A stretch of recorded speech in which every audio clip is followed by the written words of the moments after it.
20 जून ते 26 जून हा anti drugs सप्ताह, त्यामध्ये 20 जूनपासून विविध कार्यक्रम आयोजित केलेले आहेत।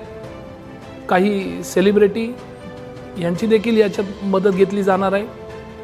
त्याचबरोबर चर्चासत्र आयोजित करण्यात आलेले आहे आणि 26 जूनला मोठ्या प्रमाणात एक मोठ्या स्तरावर यातील तज्ज्ञ जे आहेत त्यांचं चर्चासत्र 26 जूनला भट सभागृह येथे आयोजित करण्यात आलेलं आहे। तरी सर्व नागपूर शहरवासीय जनतेला आणि विशेषतः विद्यार्थ्यांना आपण या चर्चासत्राचा तसेच विविध आयोजित केलेले कार्यक्रमाचा आपण त्यातून बोध घ्यावा, लाभ घ्यावा आणि सर्वांना ही विनंती आहे की ड्रग्सपासून म्हणजे बॅन ड्रग्सपासून आपण दूर राहावे। से नो टू ड्रग्स।